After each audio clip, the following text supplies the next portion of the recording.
नमस्कार। आप देख रहे हैं मिथिला समाचार। दो खबर लेके हम आए हैं इस न्यूज़ में। पहला खबर जो है सो आनंदीबेन, जो कि प्रीवियस गुजरात की सीएम थी, वो लगातार बिहार में है। बिहार आने का क्या मकसद है, इसके बाद नीतीश कुमार भी मिलते हैं उनसे, और साथ साथ जो है सो आनंदीबेन के जाने के बाद 4 दिनों से है वो पर्यटन डिपार्टमेंट से आए हैं बिहार भ्रमण करने के लिए, लेकिन वो गुजरात की राज्यपाल हैं। और दूसरी खबर जो है, आनंदीबेन के गुजरात जाने के बाद, राज्यपाल जो है वर्तमान, उनको जाने के बाद जो है सो जेपी नड्डा बिहार आ रहे हैं। तो दोस्तों, दो सवाल है। और तीसरी खबर जो है, जो नारा योगी आदित्यनाथ ने दिया है, बटेंगे तो कटेंगे नहीं, और उसके जोड़ एपिसोड में एसपी नेता अखिलेश यादव ने बोला जुड़ेंगे तो जीतेंगे। दो खबरों पे हम लोग विस्तार से बात करते हैं। जेपी नड्डा, आज तक ऐसा नहीं, जेपी नड्डा का बैकग्राउंड भी बिहार से हो, पटना यूनिवर्सिटी के प्रोडक्ट हैं, उनके पिताजी पटना में रहे हुए हैं, लेकिन बिहार बीजेपी में क्या हो रहा है, एनडीए में क्या हो रहा है, ये किसी छुपा हुआ नहीं है। जिस तरह नीतीश कुमार के बारे में लोग कहते हैं, लगातार नीतीश कुमार की प्रतिक्रियाएँ हो रही है इस पे। जो अभी का जो ग्राउंड रिपोर्ट है, और लगातार जिस तरह से नीतीश कुमार के बारे में कहा था, जिस तरह हम लोग 2020 की विधानसभा में देखा, जिस तरह चिराग फैक्टर हुआ, उसके बाद जो है कल आरपी सिंह ने अपना पार्टी अनाउंस किया, जन स्वराज मार्केट में है, तो लगातार, और प्लस नीतीश कुमार का पलटने वाला बयान तो बार बार वायरल होता ही है। कहीं वो आरजेडी के पास जाएंगे कि बीजेपी के साथ ही रहेंगे, लेकिन खेमा कहीं ना कहीं शक के दायरे में है। इस खबर पर हमारे पूछता। दूसरी खबर जो विधानसभा है, 15 राज्यों में उपचुनाव होने वाले हैं, उसमें से यूपी में भी है। यूपी में जिस तरह से जुबानी जंग चल रहा है, योगी आदित्यनाथ केशव प्रसाद मौर्य रहता था, योगी का ये बयान बटेंगे तो कटेंगे नहीं का बयान में बीजेपी अब खुल के सामने आ रही है कि हम इसका समर्थन नहीं करते हैं। सवाल दोस्तों ये है, हमने जो मुद्दा उठाया है कि आखिर ये बटेंगे तो कटेंगे का नारा देने वाले योगी आदित्यनाथ जो किस ढंग से केशव प्रसाद मौर्य उनके खिलाफ आते हैं। केशव प्रसाद मौर्य कहते हैं कि ये उनकी अपनी राय है, अपनी विचार है, बीजेपी को इस नारा से कोई मतलब नहीं। कहीं ना कहीं मोदी जी भी कल जो है सो गुजरात गए थे, उन्होंने भी इस नारा को एकजुट की बात कही, लेकिन वो वाला नारा दोहराया नहीं जो योगी आदित्यनाथ ने दिया है।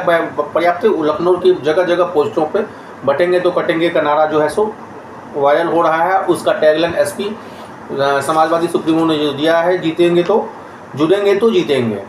तो इससे कहीं ना कहीं, लेकिन टाइमलाइन जो है, जो बताया जाए सूत्रों के हवाले से, ये खबर है कि जिस तरह से केशव प्रसाद मौर्य और योगी आदित्यनाथ में जो तनातनी चल रही थी लोकसभा इलेक्शन के बाद, और उस ढंग के बाद जिस तरह से लगातार उनका दिल्ली फरमान था, दिल्ली दौरा था, और लगातार दिल्ली के बाद ये कहा गया कि उपचुनाव तक आप शांत रहिए, यदि उपचुनाव में कुछ हो सकता है, यदि बीजेपी का परफॉर्मेंस अच्छा रहा तो योगी कंटिन्यूटी करेंगे, नहीं यदि रहा तो योगी में भी सेकंड पोजीशन पर भी जा सकते हैं। सवाल यह भी है। दूसरी खबर जो बिहार से आ रही है, जिस तरह से जेपी नड्डा का छठ में पहली बार बिहार का दौरा है, इससे पहले भी छठ हुआ है, लेकिन आज से जेपी नड्डा बिहार नहीं आए हैं। सवाल यह भी है कि आखिर बिहार बीजेपी में एनडीए के नेता नीतीश कुमार से खुश नहीं है। नीतीश कुमार को सबको नजरों से देखा जा रहा है।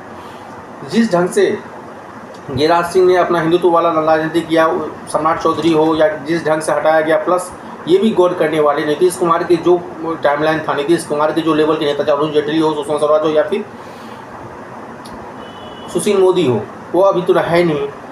उस टाइमलाइन की उस बातों को याद करके नीतीश कुमार रहेंगे। प्लस जो बीजेपी का जो नया नेतृत्व, बीजेपी का जो नया कमान जो बिहार को देख रहा है, उससे कहीं ना कहीं नीतीश कुमार काफ़ी नाराज़ हैं। इससे बीजेपी को शक हो रहा है कि भाई वो भी हो सकता है 2020 वाला हिसाब हो, जिस तरह चिराग फैक्टर हुआ, इस तरह जनस्वराज फैक्टर हुआ, आरपी सिंह फैक्टर होगा, नया पार्टी आने के अलाउंसेस है। कहीं ना कहीं ये सवाल, ये निशान खड़ा हो रहा है नीतीश कुमार के कैरेक्टर पे, क्योंकि उनका हमेशा से कैरेक्टर रहा है पलटने का। दोस्तों, ये बहुत बड़ा राजनीतिक मुद्दा है। और साथ साथ जो है बिहार बीजेपी में भी सब कुछ ठीक नहीं जा रहा है। प्लस एनडीए में, बिहार एनडीए की यदि हम बात, तो वही हम कह रहे थे कि जिस तरह बिहार एनडीए में सब कुछ ठीक नहीं चल रहा है, बिहार एनडीए में सब कुछ ठीक नहीं। चिराग पासवान का अलग मूवमेंट दिखने को मिलता है, जीतन राम मांझी का मूवमेंट अलग दिखने को मिलता है। प्लस यहाँ तक कि चिराग पासवान के चाचा पशुपतिनाथ पारस को कहा जाता है कि एनडीए के वो हिस्सा नहीं है। प्लस नई पार्टी जो है कल जो अनाउंस हुआ है, आरपी सिंह ने जो आशा का अनाउंस किया है, नई पार्टी में जन स्वराज है, और भी कई नई पार्टी है जो पाइपलाइन में खड़ी है, और जो 1 से 2 महीना में अपनी छोटी मिला के लगभग 20-25 पार्टियाँ ऐसी लग रही है कि चुनाव। लेकिन असर क्या होगा, किस सीट पे कितना होगा, ओबीसी चेहरा हो या एएम हैदराबाद की कंपनी जो है, आप उनको जानते ही हैं, जो किशनगंज वगैरह से लड़ते हैं, ओबीसी का पार्टी, जिस पर सीमांचल पे काफ़ी जो है सो असर पड़ते हैं। आखिर उनका गठबंधन किसके साथ होता है। अभी गठबंधन का दौर, उठा पटक का दौर, प्लस इस्तीफा, प्लस सम्मिलित कर, प्लस ईशान किशन के पिता विनोद पांडे जी, वो जो है सो जेडीयू ज्वाइन कर लिए हैं। तो लगातार त्याग पत्र आना जाना लगातार लगा ही रहेगा। सवाल हम लोग यही छोड़ के जाते हैं कि आखिर जनता को डिसीजन करना है कि अगला विधानसभा इलेक्शन में किसको मुख्यमंत्री बनाएंगे। सवाल यह भी उठता है कि लगातार जिस ढंग से बिहार के साथ छल हुआ है बराबर, भले वो बीजेपी का नारा देख लीजिए, भले वो एम्स की घटना देख लीजिए, भले वो लगातार रेलवे में देख लीजिए दुर्व्यवहार, लगातार फ्लैट में देख लीजिए, जिस ढंग से जैसे एयरपोर्ट का निर्माण कालीन पूर्णिया हो या भागलपुर हो, या जिस ढंग से लगातार सर्वे हो रहा है, लगातार 40,000 50,000 में लोग टिकट करके जो है सो इस छठ में जो है सो इस छठ दिवाली में जो है सो लगातार लोग जो है सो आते हैं। सवाल वहीं पे खड़ा होता है कि आखिर इतना सारा डेवलपमेंट, इतने सारे लोग और प्लस व्यवसायी जो लोग बिहार में अपना इन्वेस्टमेंट नहीं करना चाहते हैं, प्लस जो सेटअप हम लोग गुजरात में देखते हैं, जो सेटअप हम लोग दिल्ली में देखते हैं, जो सेटअप हम लोग महाराष्ट्र में देखते हैं, वो सेटअप बिहार में क्यों नहीं होता है। सवाल यह भी है।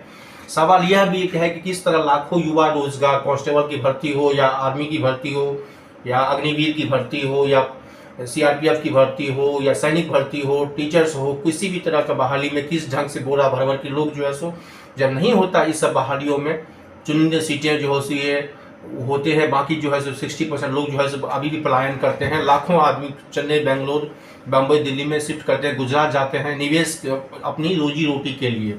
आखिर किस ढंग से, जिस ढंग से 2005 में जब नीतीश कुमार की सरकार आई थी, जिस रोड से रोड पे बिजली पे काम हुआ, आखिर ये काम आगे बढ़ता जाएगा, सवाल निशान है।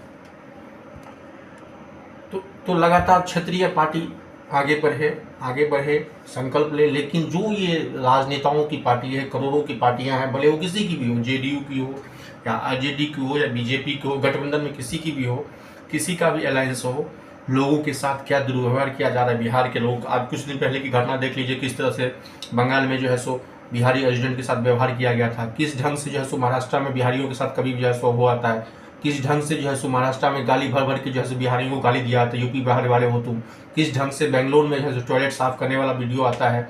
लगातार जिस ढंग से बिहार को बदनाम किया जाता है, लगातार युवा, खास करके युवा वर्ग जिस ढंग से बिहार को जो है सो आगे लेके जाते हैं, लेकिन जो है सो कहीं ना कहीं दूसरे स्टेट को अपना समय देते हैं, दूसरे स्टेट में, क्योंकि वहाँ पर रोजगार का अवसर उनके पास मिलता है।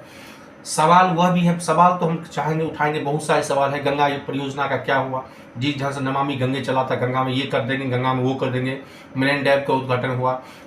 पर्यटन स्थल की बात करें, जिस ढंग से हम लोग देखते हैं मधुबनी जिला के अड़िया सगरा में जो मिथिला हाट खोला, बहुत सारे ऐसे मिथिला हाट हम लोग खोल सकते हैं, बहुत सारे रोजगार पैदा कर सकते हैं। दिन जंग से पाना मखाना, मधुबनी का पान मखान, मधुबनी पेंटिंग को आगे बढ़ाने के लिए, विकसित करने के लिए, इंटरनेशनल डोमेस्टिक, तो हर ढंग से क्रियाकलाप पे आखिर बिहार युवा रोजगार बेरोजगारी पे लगातार सवाल उठता है। हर पार्टी पॉलिटिक्स हो, कोई भी पार्टी हो, विधानसभा का इलेक्शन हो या लोकसभा का इलेक्शन हो, भले वो उपचुनाव हो, कोई भी पार्टी जिस टाइम आपको वोट मांगने आती है, उस ढंग से आपको जो है सो उस टाइम युवा में बेरोजगारी प्लस गरीबी प्लस मुद्दा प्लस शिक्षा बच्चों पे बात करती है। लेकिन इलेक्शन बीतने के बाद कहीं ना कहीं वो धरी की धरी रह जाती है। वो हम लोगों को देखने को मिलता है। आज भी बिहार के 70% गाँव में चिकित्सक हॉस्पिटल, सेमी हॉस्पिटल स्टेज का काम नहीं होता है, ना कि किलोमीटर तक, हज़ारों किलोमीटर तक जो है जब उनको जो है जब कोई घटना होती है, अग्निशामक यंत्र हो या प्राइमरी स्टेज का उपचार हो, नहीं हो पाता है। 5 किलोमीटर 10 किलोमीटर 15 किलोमीटर के बाद जो है अनुमंडल कार्यालय या अनुमंडल हॉस्पिटल लाया जाता है। सवाल प्रशासन से भी उठता है, सवाल सरकार से भी उठता है कि आखिर कब तक बिहार को विशेष राज्य का दर्जा का मुद्दा हो या सीमांचल से जोड़ने वाली मुद्दा हो, प्लस जितने भी डैम की योजना हो, कमला नदी का हो, कोसी का हो या बैराज का हो, जिस ढंग से हमारे बिहार को डेवलप के पीछे एक प्लेटफॉर्म है बढ़ने का और युवाओं को बढ़ने का, युवा बाहर ना जाए, हमारे युवा हमारे को ही जीडीपी बढ़ा रहे। शराबबंदी का मुद्दा उठाते हैं प्रशांत किशोर, शराबबंदी से 2000 करोड़ रुपए का लॉस, हम आएंगे शराबबंदी हट जाएगा। बहुत सारे चुनावी वादे आने वाले हैं, बहुत सारे पराठे खुलने वाले हैं, लेकिन अभी का जो मुद्दा हम जिस ढंग से उठाए, बिहार में अगला साल इलेक्शन होने वाला है, क्या गर्मा गर्मी से नीतीश कुमार कहीं पाला बदलेंगे कि नहीं बदलेंगे, बिहार एनडीए का क्या हाल है, बिहार में प्रदेश अध्यक्ष जेडीयू का क्या हाल है, बिहार के बाकी जो नेता हैं, भले वो जीतन राम मांझी हो या आरएलएसपी के उपेंद्र कुशवाहा हो या फिर जो है चिराग पासवान हो, इस ढंग में जिस ढंग से परिवारवाद चलाते हैं, उस ढंग से जो है किस ढंग से जो है अपनी रोटी सेकने के लिए सबको मजा आता है, सबको कुर्सी प्यारी होती है। उस कुर्सी की लड़ाई में कहीं हमारा बिहार इस कुर्सी में ही फंस ना जाए और हमारे युवा आगे ऐसे ही बढ़ते रहें। और क्या इस युवा को एक नया संकल्प, एक नया बिहार मिलेगा, एक बिहारी सब पे भारी या एक बिहार फर्स्ट, बिहारी फर्स्ट का जो नारा जो पार्टियां दी थी, कहीं ना कहीं वो नारा इलेक्शन कैंपेन की तरह ही रह जाती, धरी हुई रह जाती है। लेकिन रोड मैप पे ना तो वो बिहार की वो युवा दिखाई देते हैं, ना ही बिहार की वो रणनीति दिखाई देती है, ना ही बिहार की युवा लगातार ट्रेन में बस में भर भर की परीक्षा देने के लिए दिल्ली, बॉम्बे, कोलकाता जाने जाते हैं, तो प्राइवेट सेगमेंट हो या गवर्नमेंट सेगमेंट हो। तो आखिर बिहार के साथ ये दुर्व्यवहार कब तक होता रहेगा? किस ढंग से पार्टियां अपना यूज़ करती है, खास करके युवाओं को हिंदू मुस्लिम करवाती है, बांटेंगे तो कटेंगे, एकजुट रहेंगे, किस ढंग से मार्केटिंग होती है, किस तरह से ध्रुवीकरण होती है, ओबीसी चेहरा है या मुस्लिम है या हिंदू है, यादव है या ब्राह्मण है, पांडे है कि भूमिहार है कि क्या है, किस ढंग से राजनीतियाँ होती है, परत दर खोलते जाएंगे हम लोग। आप लोग भी यदि किसी भी तरह का सुझाव हो, किसी भी तरह का एजेंडा पर आप लोग चाहते हैं कि हम लोग कंटेंट के लिए वीडियो बनाए, तो आप लोग भी हम अपना कॉन्टैक्ट नंबर शेयर कर सकते हैं, प्लस हमारे नीचे में दिया हुआ व्हाट्सअप नंबर पर आप लोग सेव सकते हैं। धन्यवाद। आप देख रहे हैं मिथिला समाचार। धन्यवाद। जय मिथिला, जय बिहार। धन्यवाद।